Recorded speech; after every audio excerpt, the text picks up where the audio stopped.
Si vous pouviez voyager dans le temps et demander à n'importe quel aristocrate européen du XVIIIe siècle quel homme avait laissé le plus de descendants éparpillés dans les palais, châteaux et demeures du continent, la réponse serait unanime. Auguste le Fort, électeur de Saxe et roi de Pologne. Cet homme ne conquit pas de territoire uniquement par les armées. Il les conquit par la séduction. Charmant princesses, comtesses, baronnes et même des reines mariées dans une campagne amoureuse qui dura plus de 40 ans et résulta en une descendance qui, selon les légendes de l'époque, aurait atteint des centaines d'enfants illégitimes dispersés à travers toute l'Europe. Mais quelle part de cette réputation était réelle et quelle part relevait du mythe?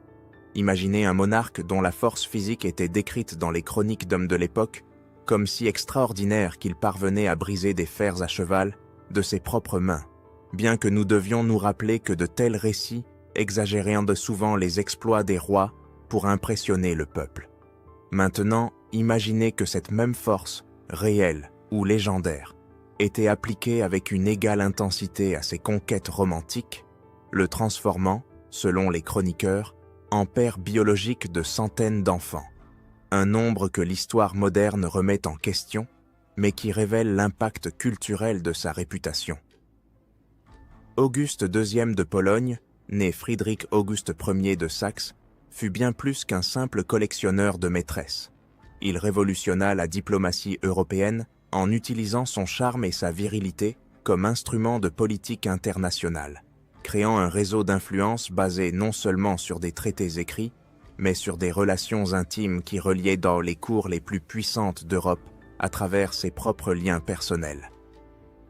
Friedrich Auguste naquit le jour 12 mai de l'année 1670 à Dresde, capitale de la Saxe, dans un monde où la force physique d'un gouvernant était considérée comme le reflet direct de sa capacité de leadership.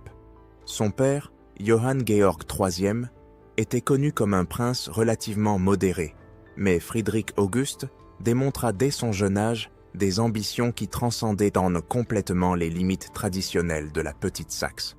L'éducation du jeune prince fut soigneusement planifiée pour créer un gouvernant complet. Il apprit 6 langues couramment: allemand, français, italien, polonais, latin et russe.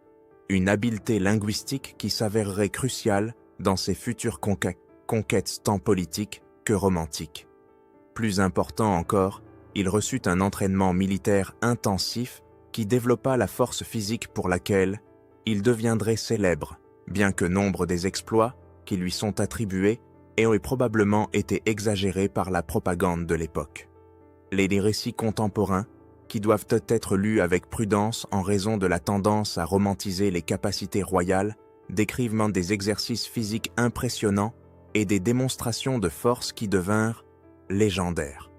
Cette routine créa un physique qui impressionnait même selon les standards d'une époque obsédée par les prouesses physiques masculines, bien que la ligne entre réalité et mythe se confonde souvent dans les registres historiques. Quand il assuma l'électorat de Saxe en l'année 1694, à l'âge de 24 ans, Friedrich Auguste avait déjà établi une réputation comme l'un des hommes les plus impressionnants d'Allemagne.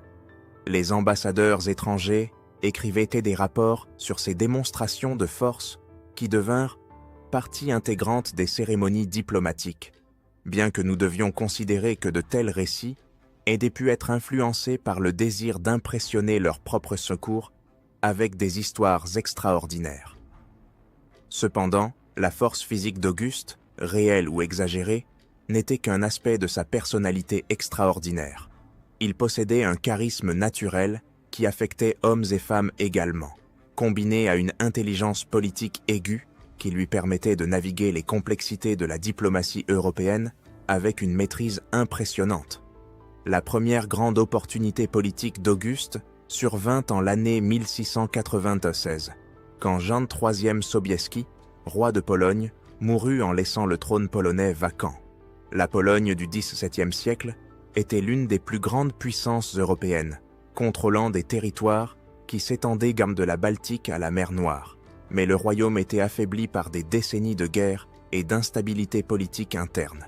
Le système politique polonais basé sur l'élection royale par la noblesse, offrait une opportunité unique aux princes étrangers ambitieux.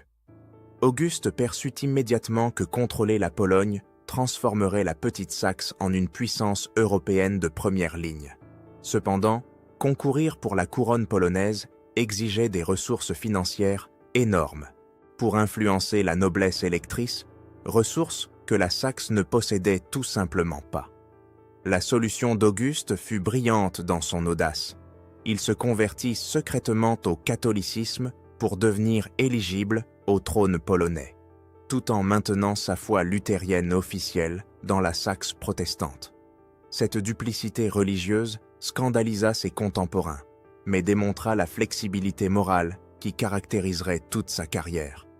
Plus importante encore, Auguste finança sa candidature polonaise à travers une combinaison de prêts massifs, de promesses diplomatiques et quelque chose que les chroniqueurs de l'époque suggèrent avoir été inédit dans la politique européenne. Il utilisa possiblement ses conquêtes romantiques comme outil d'influence politique. Bien que nous devions être prudents dans l'acceptation de tous les récits de l'époque, plusieurs sources suggèrent que des relations intimes avec des familles influentes auraient pu aider dans sa campagne électorale. La campagne électorale polonaise d'Auguste fut décrite par les chroniqueurs comme un chef-d'œuvre de persuasion politique et de charme personnel. Il voyagea à travers la Pologne pendant des mois, établissant des relations personnelles avec les membres de la noblesse électrice. Les récits contemporains enregistrèrent des rumeurs sur plusieurs affaires amoureuses durant cette période, bien que nous devions nous rappeler que de telles histoires étaient souvent exagérées ou inventées par des ennemis politiques ou par les partisans eux-mêmes à des fins diverses. L'apogée de cette stratégie eut peut-être lieu quand Auguste développa une relation étroite avec des membres de familles électorales influentes. Bien que les détails spécifiques s'y soient difficiles à vérifier en raison de la nature sensible de telles affaires, à l'époque, il semble clair qu'Auguste comprit le pouvoir des relations personnelles dans la politique aristocratique. En septembre de l'année 1697, Auguste fut élu roi de Pologne, assumant le titre d'Auguste II. Cependant, sa victoire fut controversée. Il avait défait le candidat français, François-Louis de Bourbon, par des méthodes qui incluaient une influence financière considérable et, possiblement, l'exploitation de connexions personnelles qui auraient pu inclure des relations romantiques. En tant que roi de Pologne, Auguste initia immédiatement une politique étrangère agressive, destinée à étendre son pouvoir personnel. Il forma une alliance avec Pierre le Grand de Russie et déclara la guerre à la Suède, alors puissance dominante de la Baltique. Cette décision précipita la Grande Guerre du Nord, un conflit qui durerait 21 ans et remodèlerait complètement l'équilibre des pouvoirs dans le nord de l'Europe. Initialement, les ambitions militaires d'Auguste semblaient justifiées. La Suède était gouvernée par Charles XII, un roi adolescent que beaucoup considéraient inexpérimenté. Auguste croyait pouvoir conquérir facilement les territoires suédois de la Baltique, spécialement la Livonie, qui contrôlait des routes commerciales cruciales. Cependant, Charles XII se révéla être un génie militaire précoce. À la bataille de Narva, en l'année 1700, le jeune roi suédois anéantit complètement l'armée russe de Pierre le Grand, démontrant que les forces anti-suédoises avaient drastiquement sous-estimé leur opposition. Auguste réalisa qu'il faisait face à un ennemi bien plus redoutable qu'il ne l'avait anticipé. Durant les années suivantes, Charles XII détruisit systématiquement les forces d'Auguste dans une série de batailles dévastatrices. La bataille de Clissow, en l'année 1702, résulta en une défaite si complète qu'Auguste fut forcé de fuir le champ de bataille. Sa réputation militaire, cruciale pour maintenir l'autorité comme roi élu, fut sévèrement endommagée. La situation se détériora davantage quand Charles XII envahit directement la Pologne, forçant la noblesse polonaise à destituer Auguste et à élire Stanisław Leszczyński comme roi fantoche, sous protection suédoise. En l'année 1706, Auguste fut officiellement déposé, perdant à la fois la couronne polonaise et sa crédibilité comme leader militaire. Ce fut durant cette période d'humiliation politique que les légendes sur les activités romantiques d'Auguste s'intensifièrent. Selon les chroniqueurs de l'époque, incapable de rivaliser militairement avec Charles XII, il se consacra à consolider le pouvoir à travers des alliances personnelles et des relations intimes. Bien que nous devions être sceptiques sur beaucoup de ces récits, il semble clair qu'Auguste comprit la valeur des connexions personnelles dans la politique européenne. Ce que nous savons avec plus de certitude est qu'Auguste développa des relations significatives avec plusieurs figures importantes de la haute société européenne.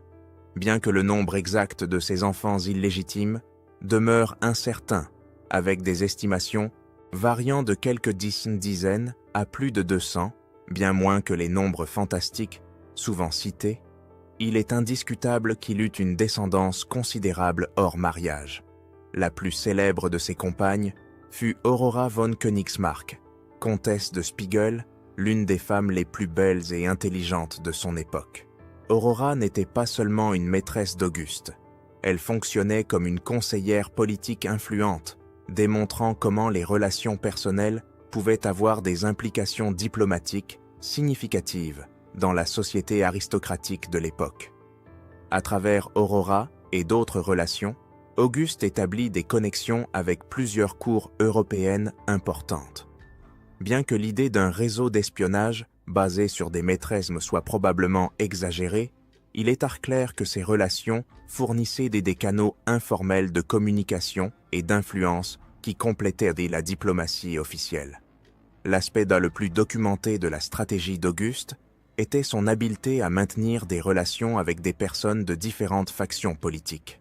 Cette flexibilité lui permettait de naviguer les complexités de la politique européenne et de maintenir des options ouvertes même pendant des périodes d'adversité militaire.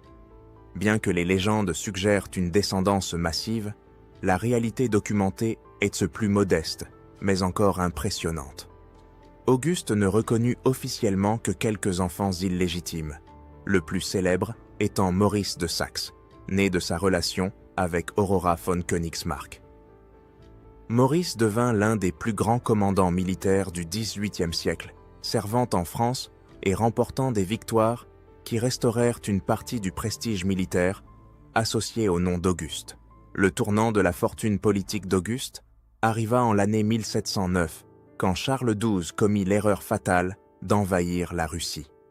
La campagne russe désastreuse culmina à la bataille de Poltava, où Pierre le Grand anéantit complètement l'armée suédoise. Charles XII fut forcé de fuir vers l'Empire ottoman, retirant effectivement la Suède comme puissance militaire dominante. Auguste saisit immédiatement cette opportunité pour réclamer le trône polonais. C'est des relations personnelles, développées durant des années d'adversité, fournirent un soutien politique crucial. Bien que nous ne puissions confirmer toutes les histoires sur des réseaux d'influence basés sur des relations romantiques, il est donc clair qu'Auguste avait cultivé des loyautés personnelles qui se révélèrent précieuses durant sa restauration. La restauration d'Auguste au trône polonais en l'année 1709 fut autant un triomphe personnel que politique. Il avait démontré que dans la société aristocratique du XVIIIe siècle, les relations personnelles pouvaient être aussi importantes que la force militaire pour maintenir le pouvoir politique. Durant son second règne polonais, Auguste se consacra à consolider sa position à travers des méthodes tant traditionnelles qu'innovantes.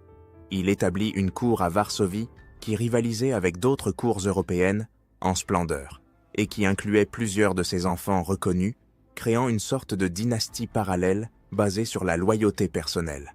Le palais d'Auguste à Dresde devint également un centre d'influence culturelle et politique. Les ambassadeurs étrangers découvrirent que les relations personnelles avec les membres de la cour facilitaient souvent les négociations, bien que nous devions éviter d'exagérer la systématisation de ce processus. L'influence d'Auguste s'étendait au-delà de la politique formelle. Ces relations incluaient des mécènes des arts, et à travers elles, il influença des développements culturels dans plusieurs cours européennes. Le style architectural et artistique associé à sa cour se répandit à travers diverses régions européennes, créant une sorte d'influence culturelle qui transcendait les frontières politiques. Quand Auguste mourut le jour 1er, février de l'année 1733, à Varsovie, il laissa un héritage complexe, bien que beaucoup des histoires sur sa descendance massive soient probablement exagérées. Il est indiscutable qu'il eut un impact significatif sur la politique et la culture européenne à travers ses relations personnelles. Les funérailles d'Auguste furent un événement international significatif, bien que nous devions être sceptiques sur les récits décrivant des assemblées massives de descendants. Ce que nous savons avec certitude est que des représentants de multiples cours européennes assistèrent, démontrant le respect qu'Auguste avait conquis à travers sa carrière politique unique. L'évaluation historique d'Auguste le Fort demeure complexe. Les critiques de contemporains et postérieurs questionnèrent sa moralité personnelle et ses méthodes politiques. Cependant, une analyse objective révèle qu'il développa une compréhension sophistiquée de la façon dont des relations personnelles fonctionnaient dans la société aristocratique de son époque. Ces méthodes démontrèrent que dans la politique du XVIIIe siècle, où les décisions étaient souvent basées sur des connexions personnelles entre gouvernants, cultiver de telles relations était une stratégie politique légitime et efficace, bien que moralement questionnable selon les standards modernes. L'héritage démographique réel d'Auguste, bien que moindre que ne le suggèrent les légendes, fut néanmoins considérable. Il n'eut qu'un seul enfant légitime, survivant, Auguste III, qui devint roi de Pologne. Cependant, il reconnut officiellement plusieurs enfants illégitimes, incluant Maurice de Saxe, et les estimations sur sa descendance totale varient de 50 à plus de 200 enfants, bien moins que les nombres fantastiques souvent cités, mais encore impressionnants pour les standards de l'époque. Cette descendance, bien que pas aussi massive que parfois prétendue, eut des impacts culturels et politiques durables. Durant les XVIIIe et XIXe siècles, plusieurs descendants reconnus d'Auguste occupèrent des positions influentes dans différentes cours européennes, créant des connexions familiales qui facilitèrent occasionnellement les relations diplomatiques. L'exemple d'Auguste influença également d'autres gouvernants européens. Louis XV de France et d'autres monarques de l'époque reconnurent la valeur politique de relations personnelles bien cultivées, bien qu'aucun n'ait tenté de systématiser de telles pratiques à l'échelle que les légendes attribuent à Auguste. Dans l'évaluation finale, Auguste le Fort représente un type fascinant de gouvernant qui sut naviguer les complexités uniques de la politique aristocratique européenne du XVIIIe siècle. Sa combinaison de force physique, de charisme personnel et d'intelligence politique créa des opportunités qu'il exploita de manière qui scandalisèrent certains contemporains, mais s'avérèrent efficaces. Il démontra que le pouvoir ne dépendait pas exclusivement d'armées ou de richesses, mais pouvait être construit et maintenu à travers des relations personnelles soigneusement cultivées. Bien que nous devions séparer les faits des légendes qui se développèrent autour de sa figure, sa vie représente un exemple fascinant de la façon dont politique, personnalité et relations intimes s'entremêlaient dans l'Europe aristocratique. Plus de 300 ans après sa mort, Auguste le Fort demeure l'une des figures les plus intrigantes de l'histoire européenne. Un homme qui, selon les légendes, transforma sa sexualité en outil politique, qui construisit possiblement une influence basée sur le charme personnel, et qui laissa certainement une descendance considérable, bien que pas aussi vaste que ne le suggèrent les mythes. Son histoire est un rappel que le pouvoir assume de nombreuses formes, et que parfois, des méthodes non conventionnelles peuvent produire des résultats significatifs. Le roi qui, selon les chroniques, eut des enfants éparpillés à travers l'Europe, créa un héritage qui mélange réalité historique et légende populaire, établissant un modèle d'influence personnelle qui capta l'imagination de son époque et continue de fasciner les historiens aujourd'hui. La vérité sur Auguste se trouve probablement entre les extrêmes de la propagande contemporaine et du scepticisme moderne. Il fut certainement un politicien habile qui comprit la valeur des relations personnelles, un homme de présence physique impressionnante et un gouvernant qui laissa des descendants considérables. Quant aux détails les plus extraordinaires de sa réputation, ceux-ci demeurent dans le royaume des légendes, qui, même si elles ne sont pas littéralement vraies, révèlent comment sa personnalité unique impacta son époque et continue d'influencer notre compréhension de la politique et du pouvoir dans l'Europe du XVIIIe siècle.